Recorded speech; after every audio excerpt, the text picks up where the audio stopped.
Se você acredita que a moral é uma bússola natural, justa e universal, prepare-se para ter essa ideia esmagada.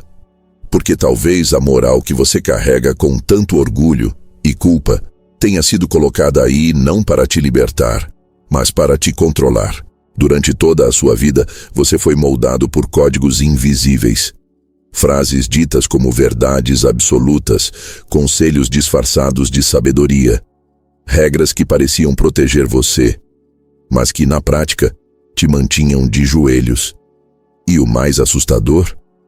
Tudo isso feito com seu consentimento. Porque quem foi condicionado desde cedo a confundir submissão com virtude, não precisa de correntes. Basta que acredite que está sendo uma boa pessoa. É aqui que Maquiavel se torna mais atual do que nunca. Ele não escreveu para ensinar crueldade.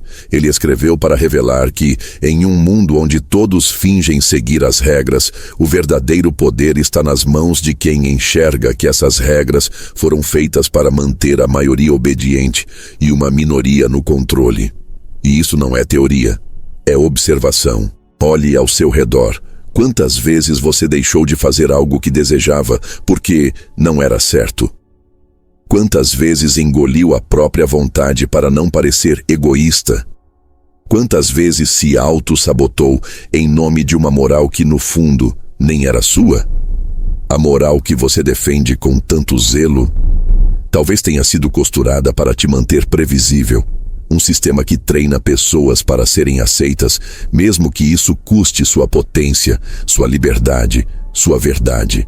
E o mais perverso: quem escapa dessa grade invisível é taxado como frio, perigoso, imoral. Como se a ousadia de pensar por conta própria fosse uma ameaça. E é. Porque quando alguém quebra esse código, os outros percebem que também poderiam quebrá-lo. E isso abala toda a estrutura de controle. O maior truque da moral tradicional não é fazer você seguir o bem. É fazer você acreditar que questioná-la é automaticamente virar vilão. Mas e se o verdadeiro mal for seguir regras que você nunca escolheu? E se o maior pecado for viver uma vida inteira tentando agradar a ideia que os outros têm de quem você deveria ser? Desde muito cedo, você foi treinado para associar certas atitudes à culpa. Ser ambicioso, egoísmo, ser direto, arrogância, querer mais, ganância. Mas quem definiu isso? Quem foi que disse que desejar poder é errado, mas viver na sombra é virtude? Quem lucra quando você sente culpa por pensar grande? A resposta é sempre a mesma: quem quer que você permaneça pequeno. E aqui está a sacada brutal: a moralidade. Ou melhor, essa versão pasteurizada e domesticadora de moralidade não foi construída para te tornar uma pessoa melhor. Foi construída para tornar você mais fácil de prever, de agradar, de manipular. Maquiavel nunca acreditou que a moral fosse um fim em si. Para ele, moral era apenas mais uma ferramenta no jogo do poder. Algo que pode ser usado ou descartado. E a razão é simples. Quem entende o funcionamento das engrenagens humanas sabe que a moral é plástica. Muda de acordo com o tempo, o lugar, a cultura e, principalmente, com o interesse de quem está no topo. Durante séculos, reis e governantes usaram a moral como um véu.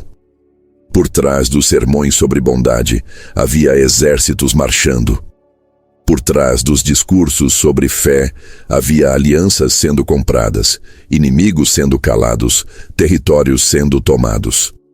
Mas tudo isso vinha embrulhado no pacote da justiça, do bem maior, da vontade divina. Nada disso é novo. O que é novo é que agora você começa a ver. A moral como você conhece e obedece é um produto. Um sistema que recompensa docilidade, pune comportamentos autênticos e sustenta uma ilusão de harmonia que só funciona enquanto você acredita que seguir as regras vai te salvar. Mas não vai. A verdade é que a moral sempre foi moldada para proteger estruturas, não pessoas. Quando um ato é chamado de imoral, raramente é porque ele causa mal de fato. é porque ele ameaça alguma estrutura de poder, desafia alguma expectativa, rompe algum silêncio conveniente. Se você ousar se colocar em primeiro lugar, vão te chamar de insensível. Se você rejeitar a culpa como ferramenta de manipulação, vão te chamar de egocêntrico. Se você ousar dizer o que pensa sem filtro, sem verniz, sem a máscara do politicamente correto, vão te chamar de tóxico. Mas sabe o que Maquiavel diria? Que ser odiado por falar verdades é melhor do que ser amado por sustentar mentiras. E aqui está o ponto central. A moralidade, quando aceita sem questionamento, te transforma em um prisioneiro elegante. Você não precisa mais de vigilância externa. Você se vigia, você se acusa, você se castiga. Isso é genial, isso é eficaz e isso é assustador. Porque enquanto você estiver ocupado tentando ser bom aos olhos dos outros, não terá energia para ser livre aos seus próprios. E liberdade no mundo real é o que mais assusta quem vive do controle alheio. Moralidade é vendida como um pacto coletivo de harmonia. Mas, na prática, ela se tornou um mecanismo silencioso de castração psicológica. E quanto mais você se esforça para se encaixar, mais você se distancia de quem você realmente é. E a pergunta brutal que fica é: quantas decisões da sua vida foram tomadas por medo de parecer errado? Quantas oportunidades você rejeitou, não porque não queria, mas porque achava que não devia? Quantas vezes você escolheu o caminho mais moral e perdeu o mais verdadeiro? Aqui está a verdade que ninguém quer admitir. Moralidade, sozinha, nunca construiu impérios, nunca criou revoluções, nunca libertou ninguém. O que muda o jogo é a lucidez. É a capacidade de olhar para os códigos sociais e perguntar: isso serve a quem? Isso me serve? Isso é justo? Ou apenas conveniente? Maquiavel sabia que, para liderar, para construir, para agir com impacto, você precisa ir além da moral imposta. Não se trata de virar um sociopata. Trata-se de parar de ser um servo inconsciente de ideias que nunca foram suas. Porque enquanto você achar que sua principal missão é agradar, você será um fantoche, mesmo com as melhores intenções. E é por isso que tanta gente boa vive uma vida sem potência. O mundo não é justo. O mundo é estratégico. E isso não é uma maldição, é uma oportunidade. Porque uma vez que você enxerga que os grilhões são invisíveis, você também descobre como quebrá-los. E se a moralidade que te ensinaram era, na verdade, uma armadilha, então talvez o seu verdadeiro caminho comece quando você para de obedecer. Porque nesse jogo, quem joga com lucidez não precisa fingir ser bom, precisa apenas ser livre. E ser livre assusta. Assusta os que mandam, assusta os que obedecem, assusta inclusive a parte de você que ainda acredita que seguir todas as regras é a única forma de ser aceito. Mas a aceitação que te aprisiona não vale o preço da sua verdade. E Maquiavel sabia disso. Você está pronto para saber também? O jogo está na mesa. Agora que você enxergou a camisa de força, resta decidir se vai continuar vestindo ou se finalmente vai rasgá-la. Algumas das pessoas mais moralistas em público são exatamente aquelas que escondem os segredos mais sombrios em privado. E o mais chocante, elas sabem disso. Sabem que a moralidade que pregam não é a que vivem. Mas mesmo assim, continuam apontando o dedo. Continuam discursando. Continuam posando de exemplo, porque elas descobriram algo que a maioria ainda não percebeu. No mundo real, a aparência de virtude vale mais do que a virtude de verdade. Vivemos numa sociedade onde a performance substituiu a integridade, onde o que você faz quando ninguém está olhando importa menos do que o que você finge ser quando todos estão. A moral pública virou um teatro, um espetáculo cuidadosamente ensaiado, onde cada fala, cada gesto, cada indignação calculada. É parte de um script. E quem domina esse palco, domina a narrativa. Não importa se você é justo. Importa se você parece justo. Essa é uma das verdades mais desconfortáveis sobre o jogo social. E é exatamente isso que Maquiavel já tinha entendido séculos atrás. Ele jamais acreditou na ideia de que um líder precisa ser moral o tempo todo. O que ele defendia era simples e brutal. Pareça moral. Comporte-se como virtuoso quando for conveniente. Mas nos bastidores, jogue o jogo real. O jogo do poder, da estratégia, da autopreservação. O problema é que a maioria ainda acredita que as pessoas que se posicionam como exemplos de bondade são, de fato, melhores.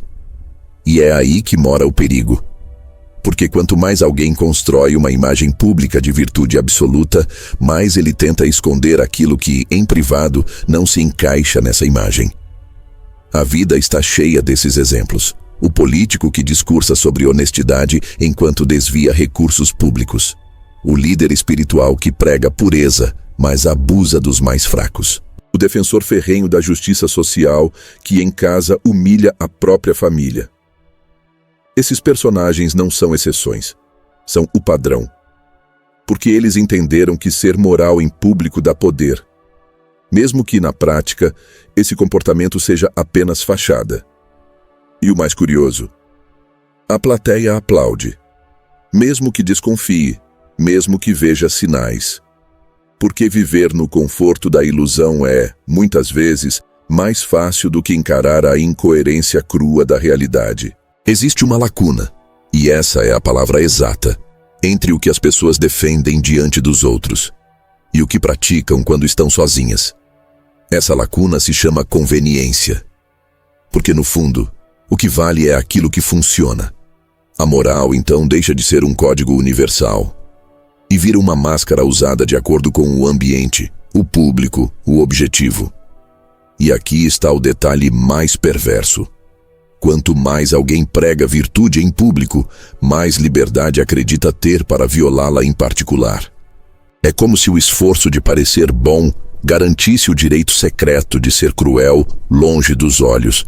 É por isso que os escândalos chocam tanto, porque mostram que aquele que parecia incorruptível também mentia, traía, manipulava, enganava. Mas será que isso realmente surpreende? Ou será que a gente só finge se chocar porque é mais confortável acreditar nas máscaras? Maquiavel nunca disse que as pessoas deviam ser más. O que ele disse é que os seres humanos, em geral, não são como dizem ser. E que os líderes, e aqui, entenda líder como qualquer um que deseja influência, precisam entender esse jogo para sobreviver. A moral pública virou um instrumento de status. Hoje, não é preciso fazer o bem, basta aparecer do lado certo, postar o discurso certo, dizer a frase certa, vestir a camisa certa e, com isso, ganhar reputação, admiração, influência. Mas tudo isso, muitas vezes, sem jamais precisar colocar esses valores em prática, quando ninguém está olhando. É como se a sociedade estivesse mais preocupada com a marca do comportamento do que com o comportamento em si. E tem mais. A mesma sociedade que exige virtude absoluta é a que mais adora ver a queda pública de quem se diz perfeito. A queda do moralista é um espetáculo, porque mostra para quem está assistindo que ninguém é tão puro quanto finge ser. E nesse espetáculo, todos ganham. O público se sente moralmente superior. A mídia lucra com o escândalo. E o ciclo se repete. Mais um moralista cai e outro sobe para ocupar seu lugar no palco. Mas o que ninguém percebe, ou prefere não perceber, é que esse ciclo só continua porque a moral pública virou um instrumento de poder. Uma moeda, um produto. Algo que pode ser vendido, comprado, manipulado, distorcido. O sujeito que realmente vive seus valores de forma silenciosa, consistente, sem necessidade de aplauso, raramente é lembrado. Porque ele não está performando, ele não está jogando o jogo. E por isso não chama a atenção. Enquanto isso, o virtuoso performático, que sabe como se posicionar, como se mostrar indignado, como vestir o figurino ideal, é promovido, seguido, aclamado. E aqui vem a parte mais incômoda. Muitas pessoas não querem, de fato, viver com virtude. Elas só querem parecer melhores do que os outros. A moral privada, aquela que você vive quando ninguém está olhando, exige esforço, coragem, lucidez. A moral pública, ao contrário, exige apenas habilidade de narrativa. E quanto mais o mundo valoriza aparências, mais a hipocrisia se torna vantajosa.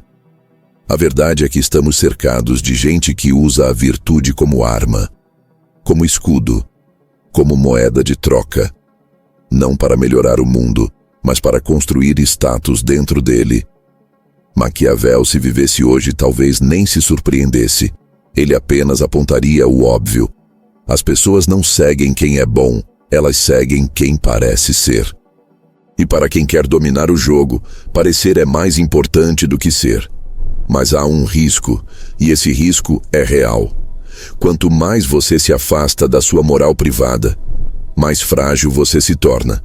Porque uma hora a máscara escorrega, a conta chega, a inconsistência aparece.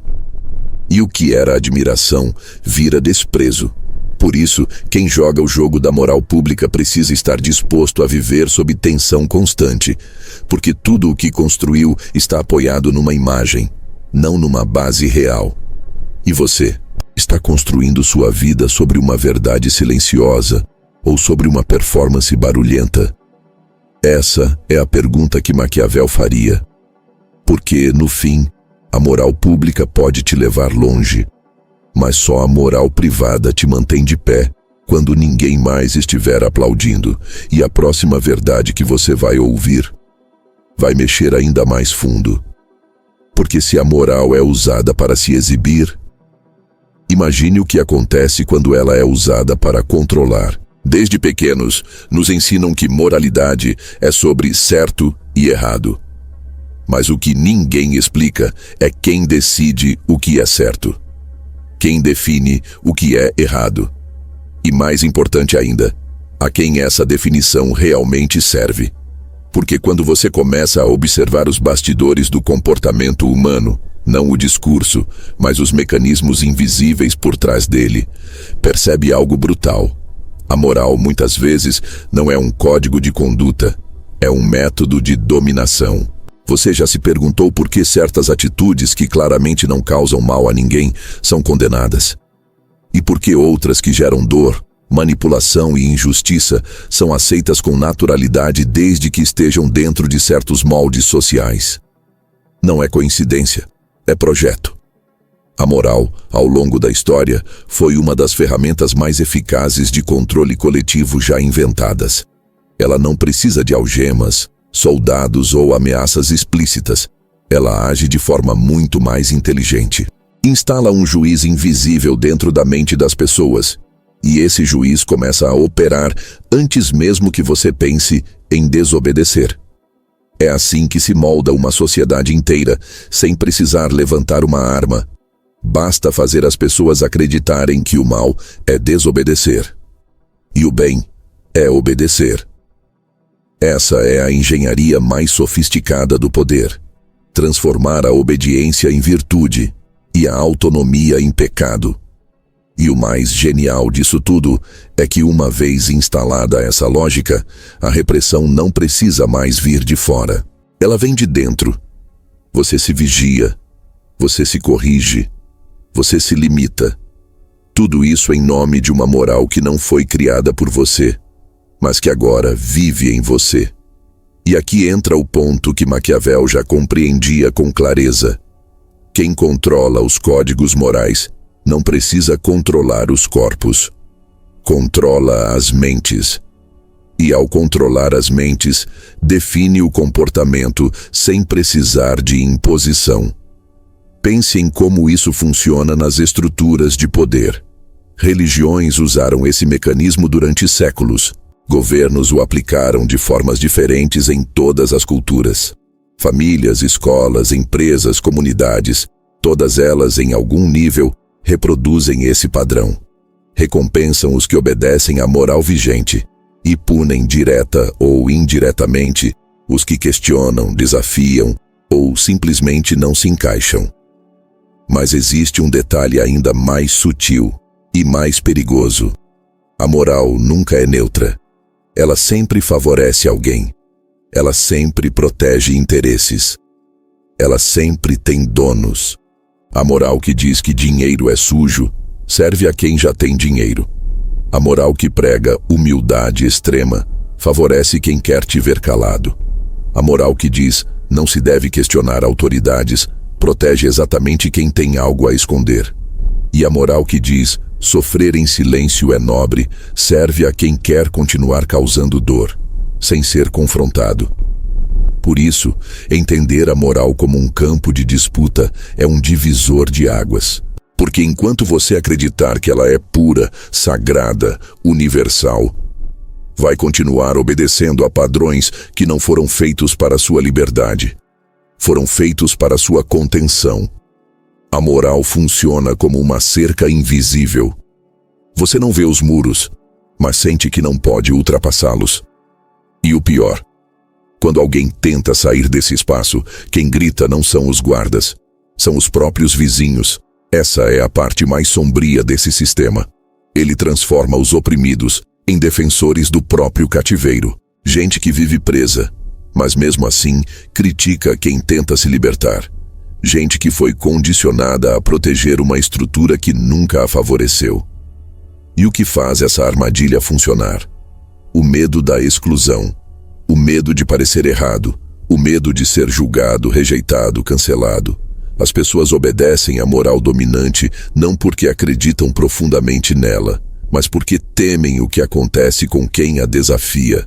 O julgamento, a culpa, a solidão. É esse medo que sustenta a máquina. É ele que faz com que a maioria prefira se calar, se adaptar, se diminuir, só para continuar sendo aceita por um sistema que a impede de crescer. E Maquiavel, com sua lucidez brutal, sabia disso. Ele não via a moral como sagrada. Ele via como uma ferramenta. E como toda ferramenta, ela pode ser usada, distorcida, reinventada. Por isso, quando ele dizia que um governante não deve se prender à moral tradicional, ele não estava defendendo o caos. Ele estava defendendo a lucidez, a capacidade de enxergar além da narrativa oficial. Porque quem não enxerga isso, vive como marionete. Acredita que suas escolhas são livres, quando na verdade foram condicionadas. Acredita que suas atitudes são éticas, quando na verdade foram moldadas por medo de punição. E aqui está a questão mais incômoda de todas. Quantas decisões na sua vida foram tomadas por convicção real?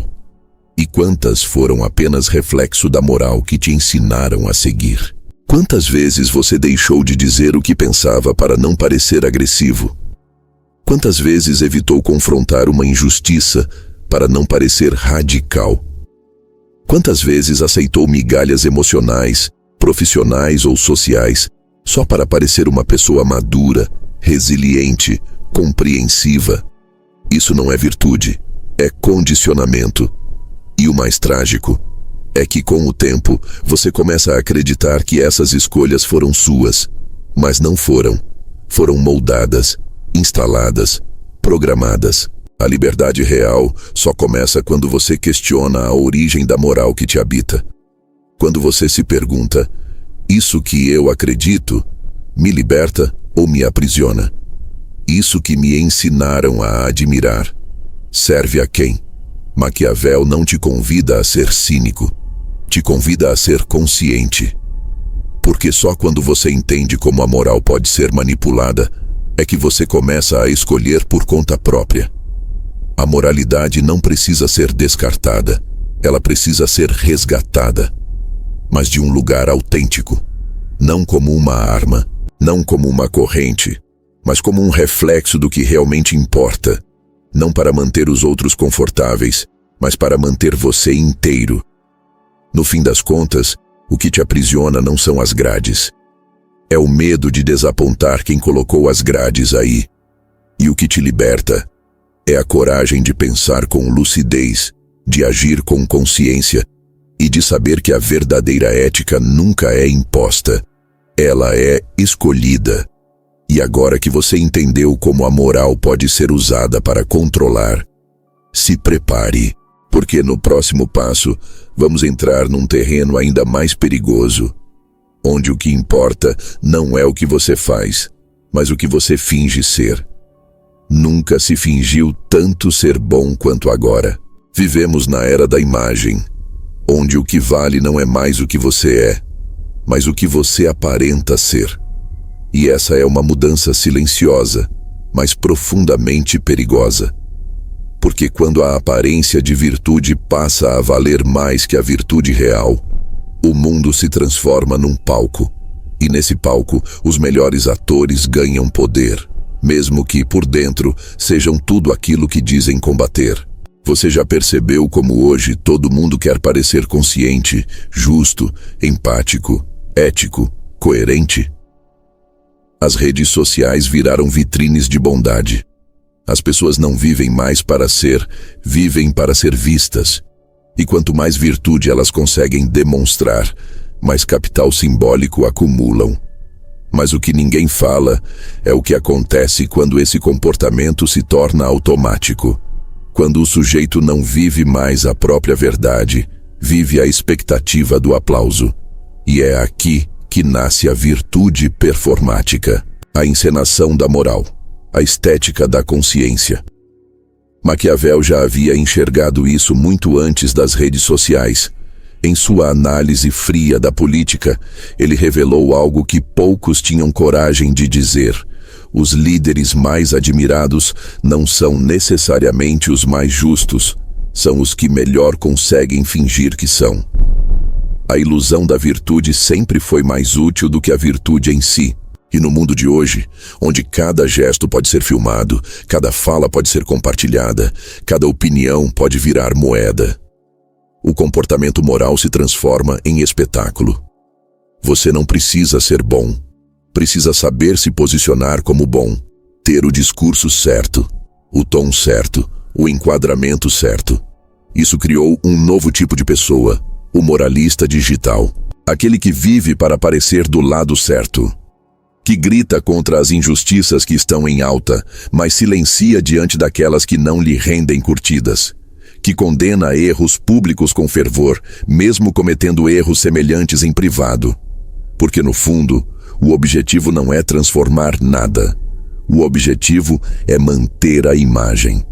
A virtude performática é sedutora. Ela entrega o melhor dos dois mundos. Permite que o sujeito se sinta superior moralmente e ainda receba reconhecimento por isso. É como se, em vez de praticar a bondade, bastasse parecer indignado com a maldade. Mas essa lógica cobra um preço. Porque com o tempo, a pessoa esquece quem realmente é. Confunde o personagem com a identidade. E vive em função de um olhar externo que precisa alimentar o tempo todo. Isso acontece em todos os níveis. No influenciador que finge humildade enquanto despreza quem está fora do seu círculo. No profissional que vende propósito enquanto manipula silenciosamente os que estão abaixo dele. No cidadão comum que compartilha frases sobre empatia, mas trata mal quem o contraria. Tudo isso alimenta uma cultura onde o mais importante não é ser coerente, é ser palatável. E quanto mais a sociedade recompensa a aparência de virtude, mais ela desvaloriza o esforço real de ser íntegro. Porque integridade de verdade é silenciosa, é incômoda, é difícil de medir. Não rende aplausos instantâneos. Já a performance moral, essa é fácil de montar, fácil de divulgar, fácil de aplaudir, mas perigosa. Porque ela cria um ambiente onde ninguém mais sabe quem é de verdade. Todo mundo interpreta, todo mundo representa, todo mundo julga os outros a partir de regras que não aplica a si mesmo. E o que isso gera? Uma sociedade ansiosa, frágil, cheia de máscaras, onde ninguém pode errar, mas todo mundo erra, onde todo mundo cobra, mas quase ninguém entrega. Maquiavel entenderia isso com perfeição. Ele sabia que o ser humano não age com base em ideais absolutos. Ele age com base em interesse, medo, vaidade, conveniência, e sabia também que a moral seria usada, como está sendo hoje, para conquistar respeito, admiração e influência, mesmo que por trás dessa fachada tudo fosse falso. A virtude performática cria um novo tipo de opressor, aquele que se esconde atrás da boa imagem. Ele não precisa mais gritar, nem ameaçar. Basta sorrir, falar manso, ter o discurso certo e usar isso como escudo. Porque, no imaginário coletivo, quem parece bom está protegido. E quem ousa questionar essa imagem vira alvo. Esse é o jogo atual. A reputação virou trono, a aparência virou escudo, a indignação seletiva virou capital social. E o que acontece com quem não entra nesse jogo? Com quem escolhe não performar? Com quem prefere ser coerente no silêncio do que popular no grito? Esses são os que incomodam. São vistos como estranhos, como desconectados, como duros demais. Porque no mundo da encenação, a sinceridade parece agressiva, a coerência parece arrogância, a simplicidade parece desinteresse. E aqui está a verdade mais brutal. A virtude real, a ética profunda, a integridade silenciosa são desconfortáveis demais para o teatro da virtude suportar. E por isso, quem escolhe viver de verdade paga um preço, mas também colhe algo raro: liberdade. A liberdade de não depender de aplausos, de não se perder em personagens, de não precisar sustentar uma imagem que não corresponde à própria essência. A virtude performática é uma gaiola dourada. Brilha por fora, mas aprisiona por dentro. E enquanto tantos correm atrás de aprovação, poucos têm coragem de olhar para o espelho e se perguntar: eu sou o que pareço ser? Ou estou apenas encenando para sobreviver? Essa é a pergunta que separa os que vivem dos que apenas interpretam. E no próximo passo dessa jornada, vamos expor o mecanismo mais silencioso e destrutivo que esse sistema usa contra você: a culpa. Aquela voz interna que não veio de você, mas que te comanda como se fosse sua. Se prepare, porque o que vem agora vai te mostrar por que tantos permanecem presos, mesmo achando que estão livres. Tem algo dentro de você que não veio de você. Uma voz, um peso, uma sensação constante de que você deveria estar fazendo mais, sendo melhor, agindo diferente. Algo que te aperta por dentro, mesmo quando ninguém te acusou de nada. Essa sensação tem nome: culpa. E a verdade que quase ninguém tem coragem de dizer é que a culpa foi colocada em você antes mesmo que você tivesse maturidade para entender o que estava acontecendo. Você não nasceu sentindo culpa. Aprendeu. Aprendeu a se sentir mal por querer, por dizer não, por pensar alto, por dizer a verdade, por se colocar em primeiro lugar. A culpa foi ensinada como se fosse sinal de consciência. Mas na prática, ela tem sido usada como uma corrente emocional para manter você controlado. Ela não grita, não prende, não ameaça. Ela apenas te convence de que o erro está em existir com liberdade e que o certo é ser uma versão menor de si mesmo. Maquiavel, quando escreveu sobre poder, não falava da culpa em tom religioso ou emocional. Ele a enxergava como um componente estratégico do controle, porque enquanto você estiver ocupado se punindo, estará vulnerável. Enquanto estiver gastando energia para se justificar, não terá força para se posicionar. E enquanto estiver tentando provar que é uma boa pessoa, não vai ousar contrariar as regras que colocaram dentro de você. A culpa funciona como um mecanismo de autorregulação emocional, só que distorcido. Ela impede você de agir com potência, não por falta de vontade, mas por um freio invisível que diz: se fizer isso, você não será mais aceito. E aceitar essa punição, esse autocastigo, é o que vem mantendo pessoas travadas há décadas. Pessoas inteligentes, capazes, sensíveis, mas paralisadas por uma moral que não construíram e por uma culpa que não escolheram sentir. Desde cedo, você foi condicionado a pensar que obedecer é nobre, que ceder é bonito, que se anular é sinal de maturidade. Mas quem é que definiu esses padrões? Quem realmente se beneficia quando você sente culpa por priorizar sua verdade? Porque se você se culpa por se colocar em primeiro lugar, alguém está em vantagem por você se colocar por último. Se você se sente mal por dizer não, alguém está se beneficiando por você dizer sim. Se você se julga por querer mais, alguém está mantendo o próprio conforto por você se contentar com menos. A culpa é a forma mais eficiente de manter estruturas de poder funcionando sem questionamento. Não é preciso usar a força. Basta implantar a ideia de que se desobedecer você é mau, de que se sair da linha você perde valor, de que se não atender às expectativas dos outros você merece punição. E o mais cruel, a culpa geralmente não vem de algo errado que você fez. Ela vem da sensação de estar sendo errado, de incomodar, de decepcionar, de ser demais. Ela não nasce de um crime. Ela nasce de um comportamento natural que foi reprimido porque ameaçava alguma expectativa social. Desejar ser ouvido, desejar ser respeitado, desejar reconhecimento, desejar liberdade. Todos esses impulsos humanos foram aos poucos transformados em sinal de egoísmo, vaidade, soberba. E você acreditou. Acreditou que era perigoso brilhar. Acreditou que era errado se priorizar. Acreditou que era feio dizer, eu quero. Maquiavel teria dito, essa culpa não é sinal de ética, é sinal de domesticação. Porque quando o ser humano começa a se punir por querer viver com verdade, quem está vencendo não é a moral, é o medo. E medo não forma caráter. Medo forma servidão. Forma obediência disfarçada de consciência. Forma silêncio disfarçado de maturidade. Forma passividade disfarçada de ética. A culpa internalizada cria adultos funcionais por fora, mas sufocados por dentro. Pessoas que sabem exatamente o que precisam, mas hesitam. Pessoas que sentem que algo está errado, mas não falam. Pessoas que sentem que poderiam mais, mas se sabotam para não parecerem egoístas.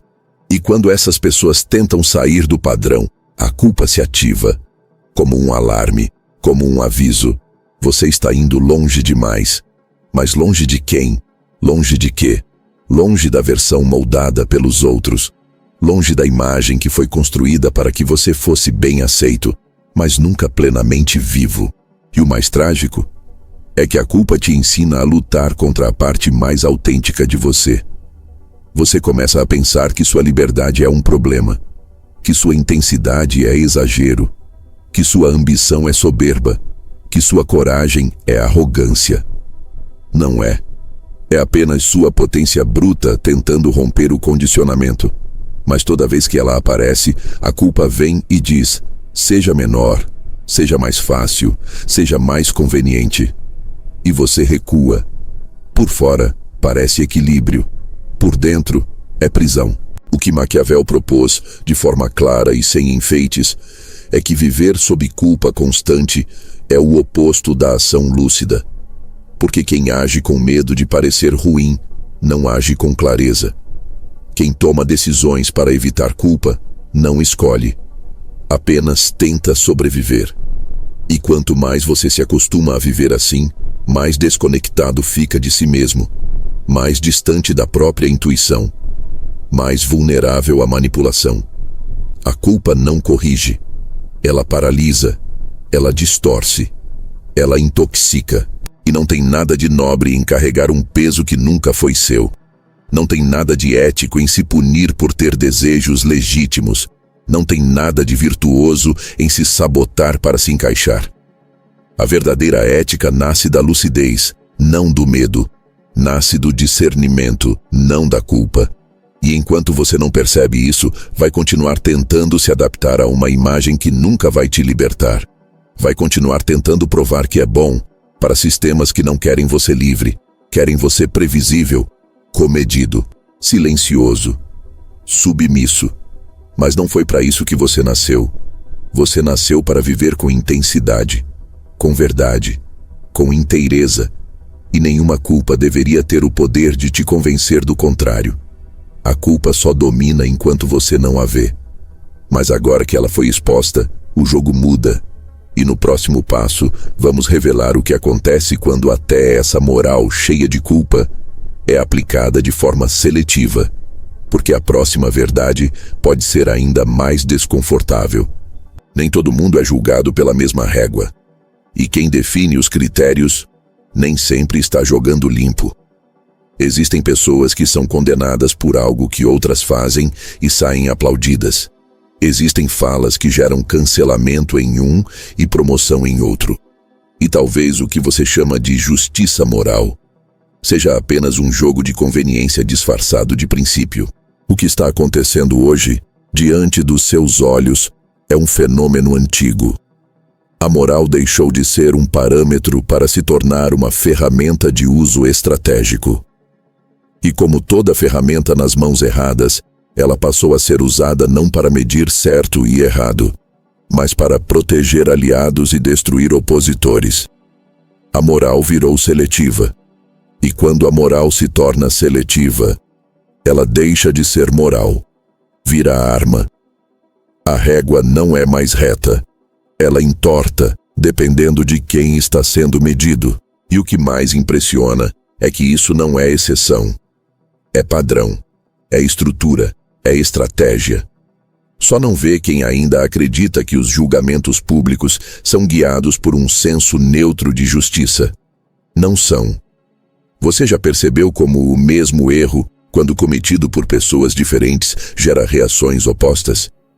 Um comete e é crucificado. O outro comete e é compreendido. Um fala algo e é cancelado. O outro diz algo parecido e ganha seguidores. A diferença nunca esteve apenas na ação.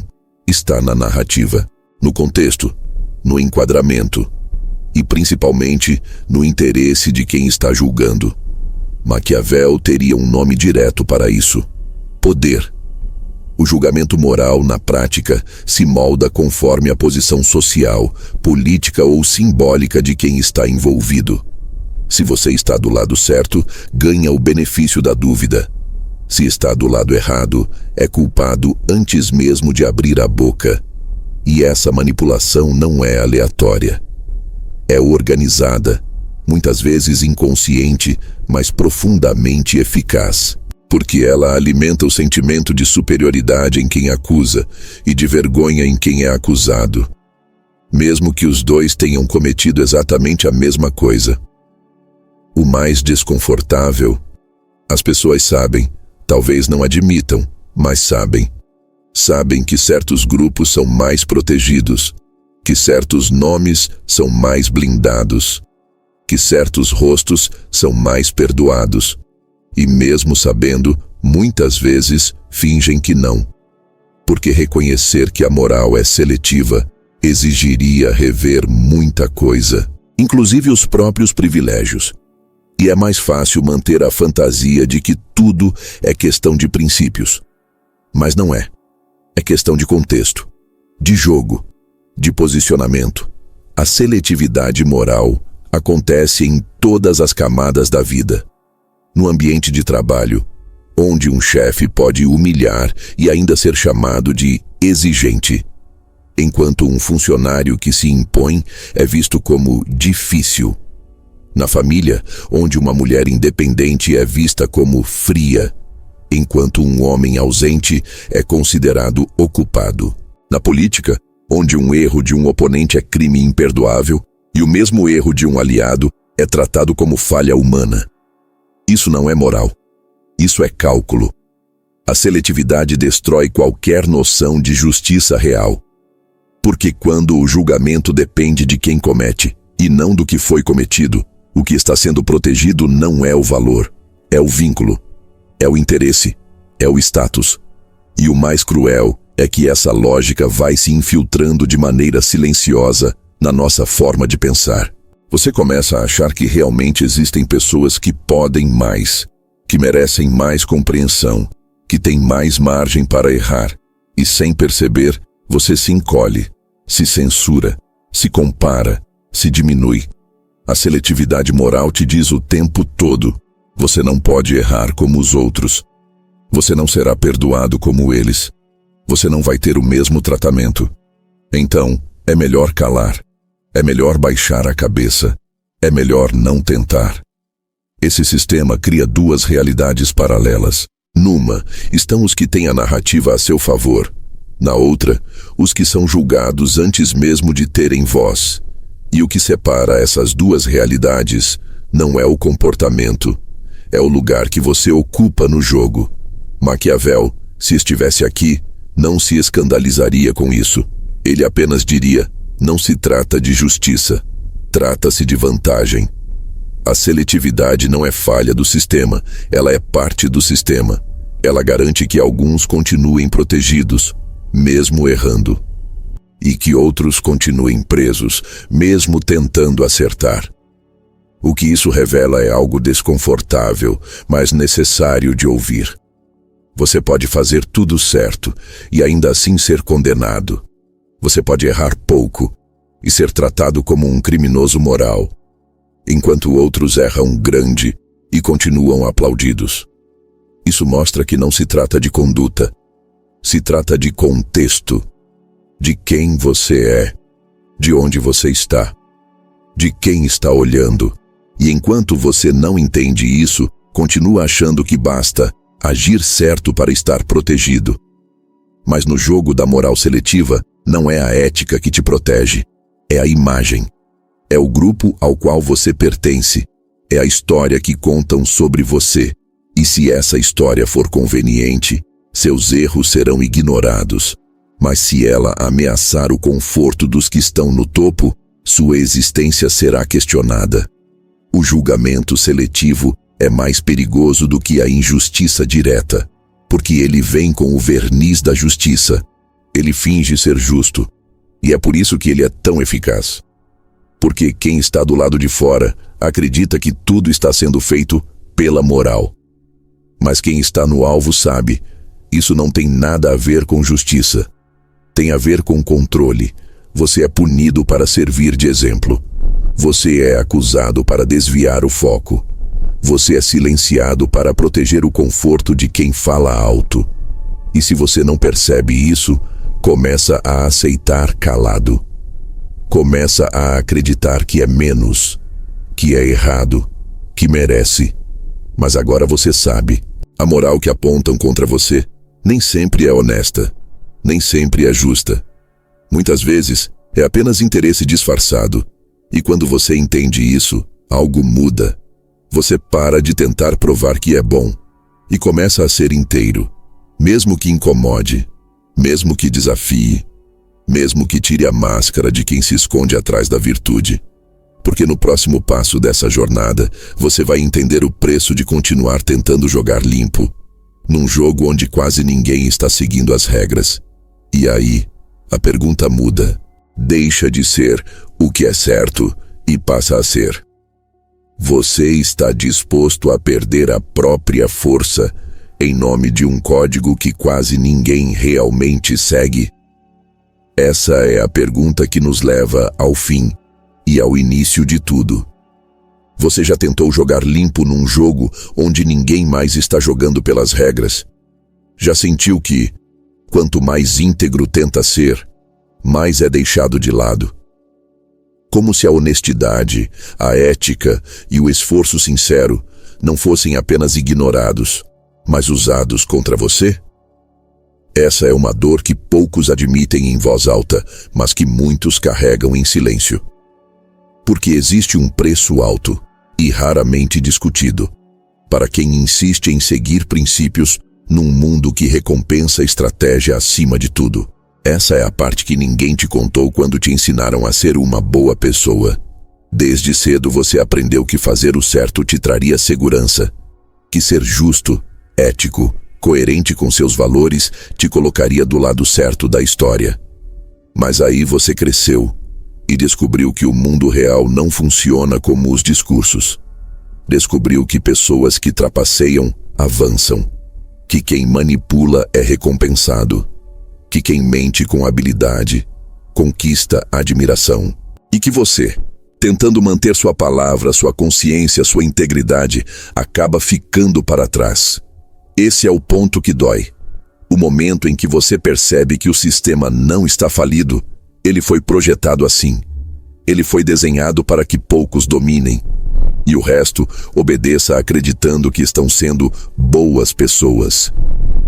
É aqui que Maquiavel se torna mais necessário do que nunca. Ele não pregava maldade. Ele apenas escancarava a verdade que os ingênuos não querem ver. Agir com moralidade num mundo imoral pode te deixar vulnerável, isolado e derrotado, se você não entender o jogo que está sendo jogado. Você pode ser o mais honesto da sala e ainda assim ser descartado. Pode ser o mais justo do grupo e mesmo assim ser traído. Pode ser o mais verdadeiro no relacionamento e mesmo assim ser trocado por quem sabe manipular melhor. A realidade não se dobra automaticamente à sua ética. Ela reage ao seu posicionamento com base nas regras do jogo, e essas regras não são ensinadas, são aprendidas na dor. Quem insiste em viver como se o mundo fosse justo, inevitavelmente se frustra, porque ele não é. E não há nada mais perigoso do que alguém justo, que ainda acredita que a justiça é o que rege as relações humanas. Maquiavel dizia: é necessário parecer virtuoso, mas é essencial saber não ser. Essa frase assusta, mas ela diz muito mais sobre sobrevivência do que sobre maldade. Ele não estava dizendo para você se tornar cínico. Estava dizendo que, se você quiser agir com moralidade real, precisa entender que isso tem um preço, e que esse preço não é leve, é rejeição, é perda, é conflito, é cansaço. Você vai ser excluído de ambientes onde todos fingem ser éticos, mas vivem de aparências. Vai perder oportunidades para pessoas que dizem o que os outros querem ouvir, mesmo sem acreditar em nada do que dizem. Vai ser questionado por gente que prefere o conforto das mentiras socialmente aceitas do que a provocação de uma presença autêntica. E mesmo assim, você precisa decidir se esse é o preço que está disposto a pagar. Porque a única alternativa é se vender, é se moldar, é virar mais um no coro dos fingimentos, mais um que fala bonito, mas vive pequeno. Mais um que condena o erro dos outros para não olhar para os próprios desvios. O que Maquiavel ensina de forma brutal é que a pureza moral absoluta não existe, e tentar viver como se existisse é se preparar para uma vida de frustração. O que existe é estratégia, é clareza, é consciência, é saber quando ser firme e quando recuar, quando mostrar e quando esconder, quando falar e quando calar. É entender que sim, é possível ser ético, mas que para isso você não pode ser ingênuo. Porque no mundo real, o ingênuo ético se torna presa e o lúcido ético se torna ameaça. Só que o primeiro é ignorado e o segundo é combatido. A escolha então é essa: ou você aceita pagar o preço de se manter inteiro, ou escolhe o conforto de se adaptar. Mas não dá para ter os dois. E a maior armadilha está justamente aí, no desejo de ser aceito sem ter que se trair, na esperança de ser verdadeiro sem perder espaço, na ilusão de que dá para viver com integridade sem conflito nenhum. Não dá. A ética real, aquela que nasce de dentro e não do medo de ser julgado, vai te colocar em colisão direta com os sistemas. Porque esses sistemas foram construídos para premiar quem obedece, não quem questiona. Foram feitos para manter tudo funcionando na superfície, mesmo que por dentro tudo esteja apodrecido. E se você se recusa a fingir, você ameaça essa estrutura. É por isso que o mundo te exige tanto ajuste. tanto silêncio, tanta diplomacia, tanta moderação, porque quanto mais verdadeiro você for, mais você incomoda quem vive de imagem. E quanto mais coerente você for, mais perigoso você se torna para quem se apoia na mentira. Então sim, ser moral num mundo imoral é possível, mas é um ato radical, um ato de coragem, de renúncia, de lucidez. Você não será aplaudido, não será compreendido por muitos, não será protegido, mas será inteiro. E isso, no fim, vale mais do que qualquer aprovação. A pergunta final não é: vale a pena? É: qual é o preço de se trair para ser aceito por um mundo que já desistiu de ser verdadeiro? Porque o custo de se manter firme é alto, mas o custo de se perder de si mesmo é muito maior. E agora que tudo foi revelado, agora que você viu os bastidores da moralidade como ela realmente funciona, talvez esteja na hora de fazer o que poucos fazem: parar de tentar parecer certo e começar a viver com verdade. Maquiavel não te deu uma receita para ser cruel, ele te deu um aviso. Neste jogo, ou você joga com lucidez, ou será apenas mais uma peça, obediente, útil, descartável, no tabuleiro de quem entende o jogo melhor que você. A decisão é sua. Se esse vídeo te provocou, te fez pensar diferente, ou tirou alguma venda dos olhos, então já deixa o like agora. Isso ajuda esse conteúdo a alcançar mais pessoas que também precisam ouvir essas verdades. Se inscreve no canal para não perder os próximos episódios, porque aqui a gente não entrega respostas prontas. A gente abre perguntas que ninguém está fazendo. Comenta aqui embaixo: em qual parte desse vídeo você se viu? Qual foi o ponto que mais te confrontou ou te libertou? E se você quer continuar essa jornada com mais intensidade, assiste os outros vídeos do canal. Cada um deles é uma peça desse quebra-cabeça que está desmontando tudo o que te ensinaram, para você finalmente viver com lucidez. Te vejo no próximo.